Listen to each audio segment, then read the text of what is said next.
রবিবার বেঙ্গালুরুতে অনুষ্ঠিত চিফ মিনিস্টার কাপ ফুটবল টুর্নামেন্টের ফাইনাল ম্যাচের সময় ব্যাঙ্গালোর ফুটবল স্টেডিয়ামের একটি অংশ ভেঙে পড়ে।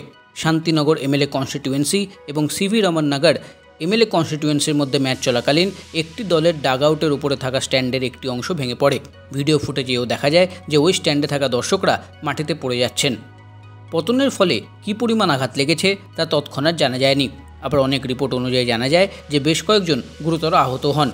অবশ্য কর্ণাটক রাজ্য ফুটবল অ্যাসোসিয়েশনের একজন কর্মকর্তা ঘটনাটিকে ছোটোখাটো ঘটনা হিসেবে দেখানোর চেষ্টা করেন এবং দাবি করেন যে কেউ আহতই নাকি হননি। সিনিয়র কেএসএফএ কর্মকর্তা বলেন, আপনি কোন ভাঙনের কথা বলছেন? কোনো ভাঙনই হয়নি, কিছু গুরুতর কিছুই ঘটেনি এবং কেউ আহতও হননি। যদিও ম্যাচটি সম্পন্ন হয়েছিল এবং শান্তিনগর এমএলএ কনস্টিটিউয়েন্সি চ্যাম্পিয়নও হয়। প্রধান অতিথিদের মধ্যে ছিলেন কেএসএফএ সভাপতি এবং এআইএফএফ সহসভাপতি এনএ হ্যারিস, যারা পুরস্কার বিতরণও করেন। সোমবার এই একই স্টেডিয়ামে কেএসএফএ কর্ণাটক মহিলা লিগে শুরু হয়। প্রথম দিনে অনুষ্ঠিত হয় তিনটে ম্যাচ। বেঙ্গালুরু এফসি একদা তাদের উদ্বোধনী মরশুম এই বিএফএস স্টেডিয়ামেই খেলেছিল। তারপর তারা সরে যায় শ্রীকান্তিরাবা স্টেডিয়ামে।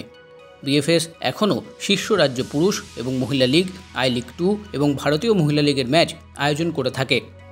শহরের কেন্দ্রে নির্মিত বিএফএস স্থানীয় ফুটবল কার্যক্রমের কেন্দ্র হিসেবে 50 বছরেরও বেশি সময় ধরে কাজ করছে।